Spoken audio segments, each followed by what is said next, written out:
Hello everyone, my name is Manish Bhardwaj. Score with कुर में आपका स्वागत है। हरियाणा कोर्ट क्लर्क 2026 15-20 दिन ही बचे हैं पेपर के। तो एक चीज़ मैं बताता हूँ आपको कि पेपर जो है 8 से 10 शिफ्ट के बीच में होगा, ज़्यादा भी हो सकती हैं। 24 से शुरू है, 9 सितंबर तक है, तो 17 को आई थिंक एडमिट कार्ड आएगा, तो उसमें देख लेना।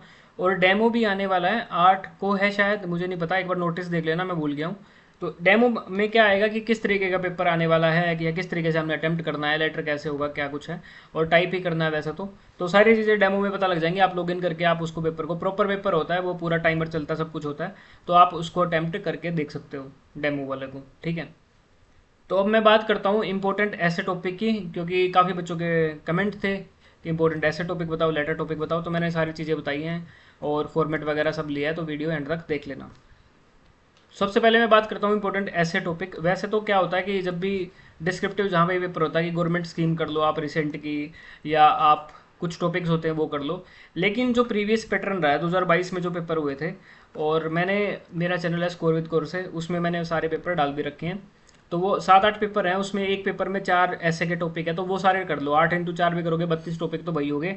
तो वो सारे टॉपिक खुद से कर दो, या उसको चैट जीपीटी से बनवा लो, या कैसे भी करके आप वो सारे टॉपिक कर लो। अब मैं पैटर्न की बात करता हूँ। एक जो मैं अपनी तरफ से बताऊं तो इन्वायरमेंटल पोल्यूशन कर लो, ग्लोबल वार्मिंग कर लो, women empowerment, digital India, terrorism, education. ये क्यों बोल रहा हूँ मैं? क्योंकि इनमें काफ़ी ऐसे वर्ड्स होते हैं जिनकी स्पेलिंग आपने याद करनी है। स्पेलिंग तो गलत करनी ही नहीं है, जैसे कैंपेन है, या कुछ बच्चों को नहीं होते हैं वर्ड्स याद ना। जैसे और भी काफ़ी होते हैं, लिटरेसी है, इलिटरेट है, इस तरीके के वर्ड्स जो इन चीज़ों में यूज होंगे, तो वो सारे आपने याद कर लेना, क्योंकि स्पेलिंग मिस्टेक बिल्कुल भी नहीं करनी, वर्ब मिस्टेक नहीं करनी, टेंस की मिस्टेक नहीं करनी। आप पैटर्न दिखाता हूँ, जैसे 150 वर्ड्स में लिखना, 4 टॉपिक्स आएंगे, 4 में से आपको एक चूज करना है, ये प्रीवियस ईयर ही है। तो roles of computer, internet, mobile and iPods should there use be restricted, plastic a boon और a bane, usages and abuses of science. तो ये जैसे 4 टॉपिक है, 4 में से एक चूज करना। तो क्या इसमें गवर्नमेंट स्कीम है? नहीं है। कुछ और टॉपिक है? नहीं है।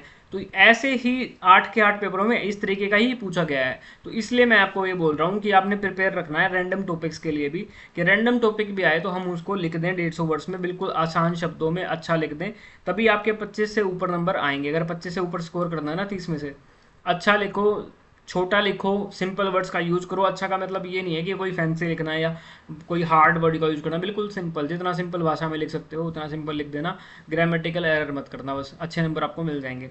सेम लेटर का है, दो में से एक चूज करना है, तो फॉर्मल लेटर, इनफॉर्मल लेटर, दो में से एक चूज करना है। लेटर का मैं आपको फॉर्मेट बता देता हूँ। ऐसे वगैरह में क्या है, ऐसे का आप बोलोगे फॉर्मेट क्या होता है। अगर आपसे पूछे कि ए विजिट टू हिस्टोरिकल प्लेस, इसका आप ऐसे लिखो, आए हैं भाई ऐसे ऐसे ना।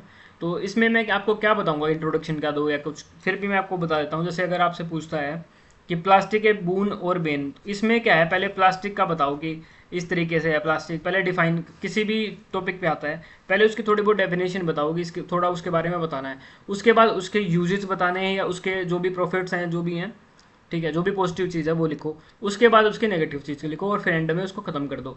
इस तरीके से लिखते हैं, और आसान शब्दों में 150 वर्ड्स में लिख लेना।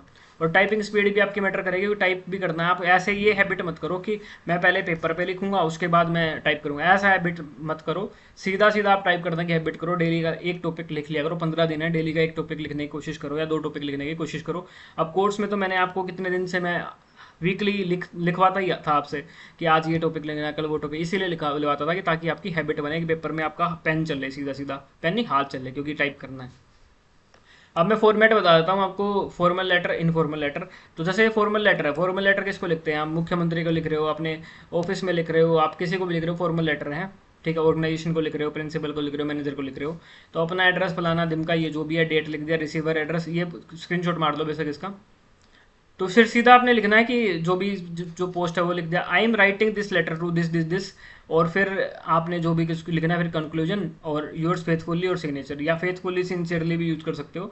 अब I am writing this letter, इसकी जगह आप क्या क्या लिख सकते हो, तो वो टॉपिक पे डिपेंड करता है। अब मैंने स्टार्टिंग लाइन और एंड की लाइन का मैंने प्रॉपर आपको बता देता हूँ। जैसे स्टार्टिंग लाइन फॉर्मल लेटर की क्या हो सकती है, अगर आप कोई कंप्लेंट मारना आपने कि भाई मेरे शहर में जो है ट्रैफिक बहुत बढ़ गया, तो I am writing this letter to draw your kind attention towards traffic in the city, towards sanitation in the city, towards this, toward ये, ठीक है, जो भी कंप्लेंट है।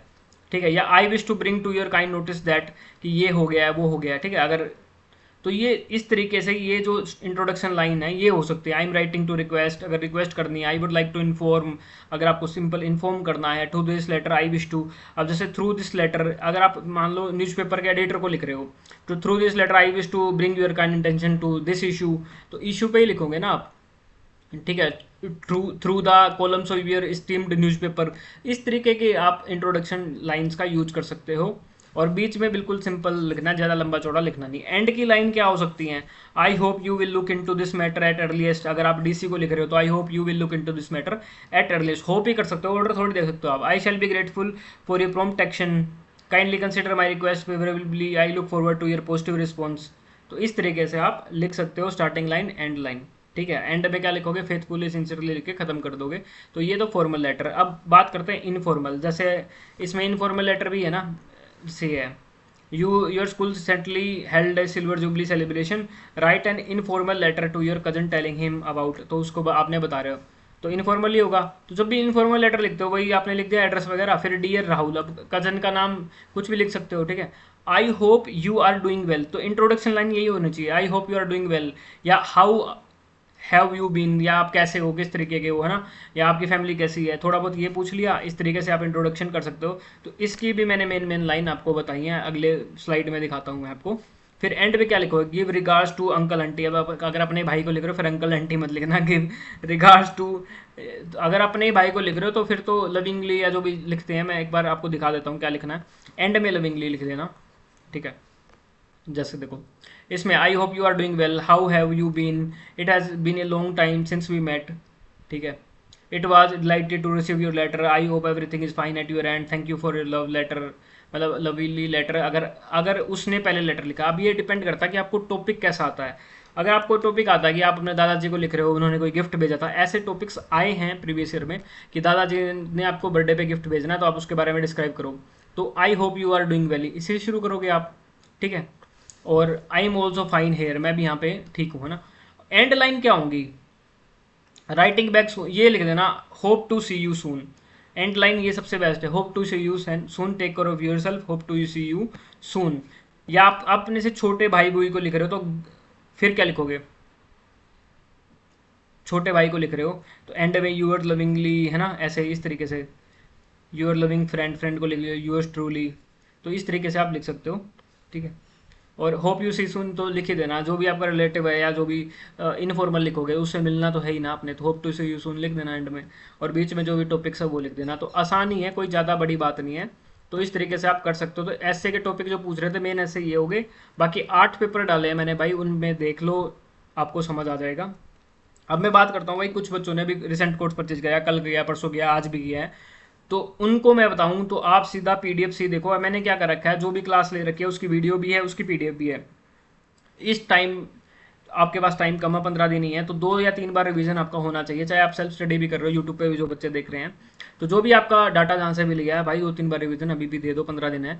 2 ही तो सब्जेक्ट है, इंग्लिश और जीके, 2 सब्जेक्ट हैं सिर्फ, ठीक है। तो पीडीएफ से ज़्यादा से ज़्यादा डाटा पढ़ने की कोशिश करो। कुछ टॉपिक्स की वीडियो देख लो, जैसे मैंने इकोनॉमिक्स की क्लास कराई है उसकी आप वीडियो देख लो, क्योंकि उसके जो कुछ टर्म्स हैं जीडीपी जीएनपी ये वो, तो वो वाला आप वीडियो देख सकते हो उसकी। सेम साइंस की क्लास, जैसे केमिस्ट्री की मैंने प्रोडक्ट टेबल वगैरह कराई थी, तो उसकी वीडियो देख लेना, उसमें शॉर्टकट वगैरह बताया, तो उसकी आप देख सकते हो। पॉलिटी की आप वीडियो देख सकते हो, क्योंकि 4 ही वीडियो है, आधे घंटे की खत्म हो जाएंगी। हिस्ट्री की भी आप देख सकते हो, जो जो इस तरीके के सब्जेक्ट है उनकी देख सकते हो, लेकिन स्टैटिक वगैरह की इनकी मत देखना, स्टैटिक जीके वगैरह इनकी वीडियो मत देखना, सीधा पीडीएफ से आप कोशिश करो। 14 मॉक टेस्ट आज हो गए हैं, 14 के 14 मॉक टेस्ट आप करके देखो, और मॉक टेस्ट में जितने भी करंट अफेयर के क्वेश्चन है, जितने भी हिस्ट्री पॉलिटी जो भी क्वेश्चन है, उनको आप याद कर लो। जो स्टेटमेंट के क्वेश्चन है लंबे चौड़े, उनको अवॉइड करो। अगर आपसे नहीं हो रहा स्टेटमेंट के क्वेश्चन, मत करो, खत्म करो उनको, मत नहीं करना स्टेटमेंट के क्वेश्चन। तो जो आपको हार्ड लगे डाटा उसको छोड़ दो, जो आपको लगे हो सकता है उसको करो, बार बार करो, रिवाइज करो उसको। और इंग्लिश में स्कोर करने की कोशिश करना कि आप इंग्लिश में अच्छा स्कोर करो। ग्रामर पे फोकस कर लो, 3 ही चैप्टर हैं सिर्फ, टेंस कर लो, एक्टिव पैसिव कर लो, और वर्ब वाला कर लो। ये 3 चैप्टर, सब्जेक्ट वर्ब एग्रीमेंट ना, ये 3 चैप्टर कर लो, ताकि आपको सेंटेंस बनाना है, ट्रांसलेशन में हेल्प करेगा, इन सब चीज़ों में हेल्प करेगा। और जो रिसेंट कोर्स परचेज करके बैठे हैं भाई, तो ऐसे डाटा बतेरा हो जाएगा, लेकिन आपने उसमें से एक तो मिनिमम वाली पीडीएफ तो पक्का करनी है। सबसे पहला तो काम आपने यही करना, जो मिनिमम पीडीएफ डाली है ना मैंने, मिनिमम पीडीएफ, तो मिनिमम वाली पीडीएफ करो, उसमें जितनी भी जीके है वो तो आपको उन्हें कंपलसरी करनी ही करनी है। उसको 2 या 3 बार रिवीजन दे दो पेपर से पहले। और अभी भी कोई कोर्स परचेज करना चाहता है, अगर आपको लगता है कि आपकी तैयारी हो गई है, देखो जिसकी बिल्कुल तैयारी नहीं है मत करना भाई, मैं सीधा बोल रहा हूँ मत करना। जिसको ये है कि मेरे को डाटा नहीं मिल रहा और मैं एक थोड़ा सा डाटा से मैं काम चला लूँ, तो आप सीधा मिनिमम वाली पीडीएफ वगैरह कर सकते हो। तो मैं आपको डिस्काउंट दे रहा हूँ, मनीष @ मेरा नाम लिख देना MANISH कैपिटल में M @1000 कर देना, ठीक है। तो आपको डिस्काउंट मिल जाएगा। और उसमें सबसे पहले आपने मिनिमम वाली पीडीएफ करनी है, डाउट ग्रुप का लिंक होगा, डाउट ग्रुप को ज्वाइन कर लेना। आजकल आईफोन में थोड़ा इशू आ रहा है, लेकिन ब्राउजर में, आईफोन के ब्राउजर में गूगल क्रोम पे सीधा क्लास चल जाएंगी, उसका सब कुछ उसमें मैंने बता रखा है। एक नंबर है मेरा, इस पे मैसेज कर लेना, कुछ भी डाउट है तो व्हाट्सएप पे, ठीक है। इस पे मैसेज कर लेना, आपको मैं गाइड कर दूंगा। बाकी तो वीडियोस अवॉइड करके सिर्फ पीडीएफ से, जितना ज़्यादा हो सकता है पीडीएफ से रिवाइज करो, जितना ज़्यादा डाटा हो सकता है। तो आपको या तो अर्ली परचेज करना चाहिए था, ताकि आप जैसे बीच बीच में मैं हर हफ्ते टॉपिक देता था कि इस टॉपिक पे लिखो, रैंडम टॉपिक्स या ट्रांसलेशन, तो उसमें से डाटा बहुत है। ट्रांसलेशन भी मैंने खुद बना के दे रखे हैं कि इस तरीके से आपने करना है, वो करना है, तो डाटा काफ़ी हो जाएगा, टाइम कम है। तो आपको पीडीएफ से ही बेटर रहेगा, 3-3 4-4 घंटे आप पढ़ते रहो। और जर्नल में तो कंपटीशन भाई रहेगा, क्योंकि 200 ही पोस्ट हैं। आपको ये 1000 से प्लस तो लग रही हैं, लेकिन जर्नल में तो 200 ही पोस्ट है ना। और फिर टाइपिंग भी करो यार, टाइपिंग भी इंपॉर्टेंट है, ताकि आप ऐसे वगैरह को विद इन टाइम लिख पाओ। अब 2 घंटे का पेपर है, 2 घंटे में से 10 मिनट जी को दे दिया आपने, 10 मिनट इंग्लिश को दे दी, तो फिर जो भी बचा मिनट वो सारा आप डिस्क्रिप्टिव में लगाओगे, तो इतना भी मुश्किल नहीं है। और जीके में ना, जैसे प्रीवियस ईयर जीके 2022 वाली, तो जीके में इतने ज़्यादा नंबर नहीं बने हैं भाई। जो मेरे भी दोस्त सेलेक्ट हुए हैं, मैंने उनकी खुद आंसर की मंगा के प्रॉपर उनका एनालाइज करा है कि किस तरीके से। एक दोस्त थे, उसके 25 प्लस नंबर है, 25 से 28 के बीच में नंबर थे उसके, इसमें ऐसे वगैरह में। और मतलब इसकी बात करूँ डिस्क्रिप्टिव में, तो उसने बिल्कुल पॉइंट टू पॉइंट अच्छा लिखा हुआ है, सिंपल लिखा, बिल्कुल ऐसा कोई लंबा चौड़ा नहीं, बिल्कुल पॉइंट टू पॉइंट अच्छा, छोटा छोटा करके बस। तो आपके नंबर अच्छे बन जाएंगे, कोई दिक्कत वाली बात नहीं है। इंग्लिश में उसके 17 ठीक है 20 में से, इंग्लिश क्योंकि इजी थी, लेकिन जीके में सिर्फ 24 ठीक है उसके भी। और उसको पोस्ट मिली थी बाकायदा, करनाल पोस्टिंग आई थी, बाद में उसने नौकरी छोड़ दी थी, वो अलग बात है, क्योंकि दूसरी जगह मिल गई थी। तो 24 नंबर थे, लेकिन फिर भी सिलेक्शन थी। जीके में इतने नंबर थे भी नहीं, क्योंकि पेपर अगर मुश्किल पेपर है तो सबके लिए मुश्किल है, वो अकेला आपके लिए मुश्किल नहीं है। अगर गलती आप कर रहे हो तो दूसरे भी कर रहे हैं, लेकिन इजी क्वेश्चन को गलत नहीं करना। इसलिए मैं डाटा मिनिमम वाला कह रहा हूँ कि बार बार रिवाइज कर लो, क्योंकि मिनिमम वाला डाटा वो है कि जो आपको आना चाहिए, मस्ट है वो, ठीक है, ताकि उसमें से क्वेश्चन आता तो वो गलत ना हो। तो जीके में इतने नंबर नहीं होंगे, लेकिन उसके नंबर यहाँ ज़्यादा थे, तो इसलिए काफ़ी अच्छे नंबर बन रखे थे इस वाले पोर्शन में। अब कुछ यूट्यूब पे नहीं कर रहे थे 50 नंबर पे सिलेक्शन हो जाएगा भाई, 25 से 28 नंबर तो उसमें थे, 17 नंबर। अब 17 में से अगर 3 गलती हैं तो 16 नंबर मान लो, 16 इसमें हो गए और 22-23 इसमें थे, क्योंकि 2 ही क्वेश्चन गलत थे, 23 पॉइंट कुछ होंगे। 23 और 17 कितना हो गया, 40 और 65 के करीब नंबर बन गए ना भाई, ठीक है। बतेरे लोगों के नंबर थे, ऐसा नहीं है कि नहीं थे। तो आपको उस हिसाब से अपने तैयारी करनी पड़ेगी। जीके में तो एवरेज नंबर ही आएंगे आपके, और नेगेटिव मार्किंग भी है, लेकिन ऐसे वाले में अच्छे नंबर आप ले सकते हो। तो अकॉर्डिंगली अपनी तैयारी कर लेना, और कोशिश करना कि स्पेलिंग में गलती ना करो, वर्ब में गलती ना करो, टेंस में गलती ना करो, ठीक है। तो इस वीडियो में इतना रखते हैं, मैंने फॉर्मेट आपको बता दिया, टॉपिक्स आपको बता दिए, इसलिए मैंने ज़्यादा टॉपिक्स डिस्कस नहीं करे कि 15-20 टॉपिक मैं आपको देता। वो आप सीधा वो 8 PDF 8 पेपर जो हैं उनके टॉपिक्स देख लो। एक पेपर में 4 ऐसे के टॉपिक हैं, तो 8 चौक 32 30 तो टॉपिक वही हो गए। फिर हरियाणा वाला भी डाला, उसमें देख लो कि क्या क्या टॉपिक पूछे गए हैं, ठीक है। तो अकॉर्डिंगली अपनी तैयारी कर लेना। इस वीडियो में मैं इतना रखता हूँ।